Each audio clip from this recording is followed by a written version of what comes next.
Okay, thanks a lot, Andrea. Appreciate the words, and you made it very short, which is the way I like it. So thank you very much. So why are we talking NORAD at a maritime security, maritime defense type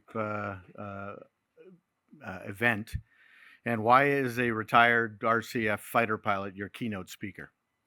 I'll get to those things in a few minutes. I did want to thank Howard. Although you didn't directly invite me, you did indirectly invite me. It was actually the current NORAD deputy, Ian Huddleston, who said, "Hey, Blaise, can you do this? I'm not available." And I jumped at the chance, and we've had some good chats, and hopefully this is beneficial for the symposium here, the conference. Also, to the whole team that put this together, I've talked to a few of you behind the scenes, and hopefully had a chance to thank some of you for what you've been doing. But obviously, something like this doesn't take place without a huge amount of work behind the scenes. So thanks so much to those people that did that. My plan is to discuss the defense of North America, NORAD, and the maritime focus. I'll get into a little bit of IAMD, Integrated Air and Missile Defense, and BMD and the lifting of the BMD caveat. I'm going to talk a little bit about deterrence. I'm also going to go over a few disparate thoughts that I have that I've collected over a long period of service, 40 plus years, that ended about 4 weeks ago. And then we'll get into any questions you may have, and I'm probably not going to do it in the order I just told you. I'm going to keep you on your toes. Now, as far as the caveat goes that everybody said, this is kind of what I can say, this is what I can't say because of who I work for or where I work. I'm kind of not constrained by that a whole lot. What I'm going to do, though, is I will give you the NORAD Northcom Canadian Armed Forces textbook answer for a lot of things. And if it becomes my opinion, which I won't hold back from, I'm going to tell you this is Blaise's opinion, okay? Just so you're clear that I'm not, when I say the words, I'm not possibly representing the Canadian Armed Forces, the department, or NORAD Northcom as an organization. And I think that's important that you understand that. So why me? Why here? I know that folks in blue and green uniforms have gotten up and explained kind of why they're talking at a maritime security, maritime defense forum. So I do have a little bit of maritime experience in my career. I'm not from the Navy. I could certainly not write strategy or TTPs, tactics, about what the Navy does. But I'd say my experience started with RIMPAC 12 when I was the KOC director. But more importantly, RIMPAC 16, I was the Combined Forces Air Component Commander as a Brigadier General for that exercise. So you'll know that the CFAC's primary job with his KOC and his whole team is to produce a daily air tasking order. We produced ATOs that had about 200 to 250 missions a day. That is very significant. The air campaign Allied Force started about 50 a day, and towards the very end got to 400. So 250 sorties a day of aircraft is significant. The vast majority of those airplanes did not belong to the Combined Forces Air Component Commander. Who did they belong to? The CIFMC, the Maritime Component Commander. They were fighters and Hawkeyes off of the Stennis deck. They were MPA aircraft, or MPA, that were provided by the US Navy. And again, the majority were not Air Force assets that belonged to me as the CFAC. And I learned very quickly, in what was a very maritime-oriented exercise, some of what the maritime world, the navies, think about, especially when you're prosecuting, trying to find submarines, maintain custody over submarines, and the challenges therein. Certainly didn't become an expert, but learned a lot about that. Fast forward, after that, I was the Director General of Space. The year that space became part of the Air Force. But space is not the Royal Canadian Air Force. Space is the most joint capability that we have out there. And I quickly learned that a third of my team was Navy, a third was Army, a third was Air Force, and that what we provided was actually very joint. Fast forward after that, I was the Deputy Vice Chief of Defense Staff, which is a joint job. And then, of course, finished off in the NORAD job. And I've tried to be the least parochial fighter pilot you hopefully will ever meet, in the sense that I advocate not for what is my background, but for what is the right thing, okay? And I look at all the young military folks in the room, If you can achieve that, then I've achieved something today in trying to encourage you to be less parochial and just do the best for the Canadian Armed Forces and the people of the Canadian Armed Forces. Deterrence and domain awareness. We've talked a lot about domain awareness. I'm going to read a quote to you. If we can't see it, we can't defend against it. And if we can't defend against it, and our potential adversaries know this, are we truly or really deterring their actions? Do you know who said that? I did. For 2 years as the NORAD Deputy Commander, I've been saying this to people. Because everybody thinks that deterrence is a little switch that you flip. Okay, let's deter the enemy, like it's an action I can take. Deterrence is a reaction to something we do, okay? So detect, deter, defend, yada, yada. There's no action of deterring. It is something we do over a long period of time, and that we create the conditions for deterrence. Strong defensive capabilities, strong offensive capabilities. Somebody please ask me about our ability to go offensive against our adversaries in the question period. A credible capability and a willingness to use these capabilities. That's deterrence. And if we don't do these things, then we are absolutely not deterring our adversaries. Domain awareness is critical. Any gaps in our domain awareness, and our adversaries will take advantage of it. And they'll find those weaknesses, those gaps and seams, and they will take advantage of them. They're doing it today. As I've spoken, I guarantee you they've done so in the cyber domain against NORAD and NORTHCOM, or one of our organizations out there. And they continue to look for those gaps and seams. Maritime domain awareness is a huge, huge factor in what we do. And we've got to close all of those gaps and seams in the approaches, the littorals, and the inland waterways, quite frankly. And again, if we're not deterring our adversaries, then we're going to lose if we ever go toe-to-toe on them or against them. Let's talk for a minute about the threats. So we had a good chat just before I stood up here regarding, so what's driving where we're going to spend all this money? What we do as a department, as a Canadian Armed Forces, a department, and as a country. And it's got to start with an understanding of what our adversaries are capable of, what they're thinking, where they're going to go in the future. There's been a lot of really good things brought out. I've got a couple of extra nuggets. But from a NORAD perspective, our first and foremost has always been Russia. Okay, the long-range bomber threat. Please ask me about your wargaming question when we get to question period. The long-range bomber threat with their cruise missiles, ballistic missiles, hypersonics, any of the other exquisite capabilities that are out there. Has anybody ever heard of the Burevestnik cruise missile? A few of you? So this is a capability that is nuclear powered. Yes, it can have a nuclear warhead or a conventional warhead, but it's nuclear powered. It's a cruise missile that can stay airborne for a year. Unlimited, okay? And then attack when it feels like attacking. So a whole bunch of these could be orbiting somewhere over northern Russia, just waiting one day to come at us. Orbital capabilities, so things that can go into space and wait and then come at us. And of course, from a maritime perspective, something that kept my commander up every night when they were at sea was the SEV-2, the Sever Defense capability. And all of these, and you'll see from what China and North Korea are doing as well, are capabilities that hold North America at risk and are designed to hold North America at risk, okay? The other thing we talk less about is, anybody know how many icebreakers Russia has? Between 40 and 50. How many do we have, Mo? 18. Wow. Okay. The U.S. has 3 and not incredibly big and powerful icebreakers. The Russians have nuclear powered, very, very heavy, very big icebreakers. We're getting better, but we've got a long ways to go. And people forget about that aspect of security in the Arctic. China. So we've talked a little bit about China. They've also been developing bomber capabilities with cruise missiles, ballistic missiles, hypersonics. Their submarines are not quite as advanced as the SEV-2s are yet, but they will be. So we need to be worried about these folks. North Korea.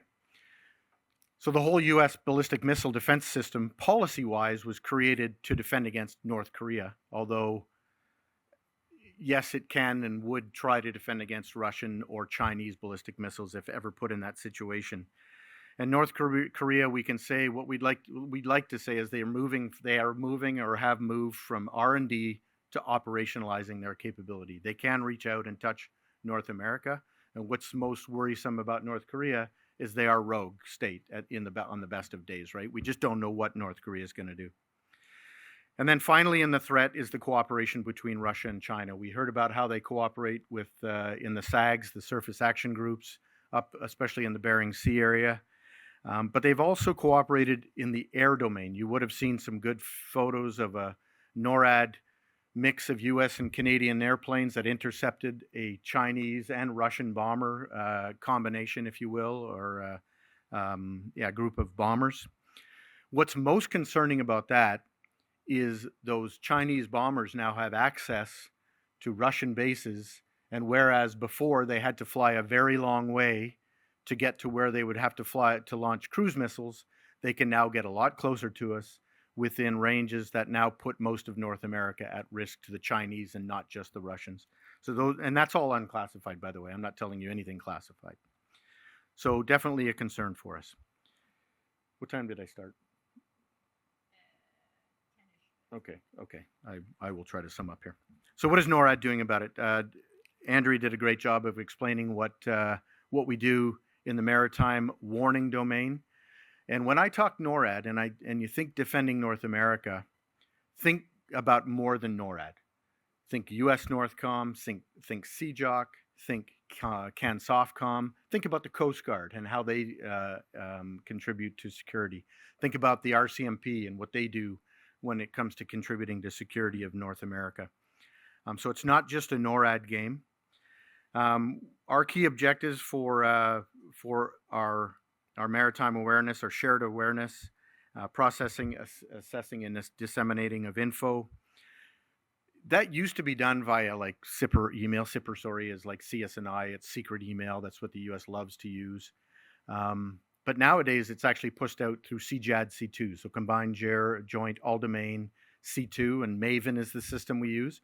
So the boss, in his house, at any hour of the day, in work, in his house, can pull up Maven, or actually doesn't pull up Maven. He's got Maven up 24/7, knows exactly where, if we know where the SEV is, he knows where it is. If we know where the surface action group is, he knows where it is. And now decision makers at a very high level can make decisions that they need to make about what does Northcom need or Nav North need to be doing about this, whoever happens to be responsible for that portion of the AOR. Some recent developments in the maritime side. Obviously, I talked about combined patrols by the Russian and Chinese, which concern us right now, although I would say they're at best loosely coordinated. They're not sharing TTPs. They're not communicating the kind of way that we would communicate it if NATO ships were working together.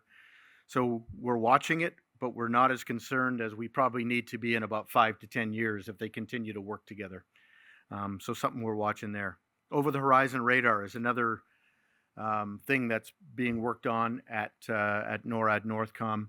And the great thing about over the horizon radar is while it's developed for air threat, it actually sees surface threats. So we will be able to use over the horizon radar for certain capabilities out there. IUSS, I had an opportunity in my last job to go visit the Canadians and the team at Whidbey Island that are part of this. And what they provide is phenomenal. They don't actually belong to Canadian Element NORAD. They belong to the Royal Canadian Navy through the Washington side of things. On the Canadian side, pardon me. And they're doing phenomenal work, but we need to spend a lot more money on IUSS. I believe the Americans are, and I think we're getting there as well. But it's an area that we have got to be spending a lot more resources and thought. It's not a NORAD capability, but without this, if we don't know where the SEVs are, we're dead in the water. Okay, folks? So we've got to be able to figure that out. Maybe some other thoughts, and then I'll stop here and we can go to questions. Integrated air and missile defense. So when I got into the job 2 years ago, I gave myself a goal of if I can achieve one major thing as the NORAD Deputy Commander, it is Canada lifting the ballistic missile defense caveat. Now, I'm not saying it was because of me and I'm going to take all the credit, although I will say that the hour and a half they gave me with Bill Blair on a drive from Denver to Colorado Springs one evening when he showed up, and for some reason they flew him into Denver instead of into Colorado Springs, probably helped a little bit when I talked him through some vignettes as to why in the world we're living in right now, not being part of ballistic missile defense is a big mistake, and we've got to get to yes on ballistic missile defense. But that yes, which was the least televised, the least announced, biggest policy decision I believe Canada's made in a long time defense-wise, has a lot of work ahead on exactly what we're going to get to. And the reason I bring it up in this forum, first of all, we think DCI. DCI is Defense of Critical Infrastructure, okay? Canada is a darn big place. Actually, let me put it into perspective. So Iron Dome is the big term, and then it became Golden Dome. So what does Iron Dome do?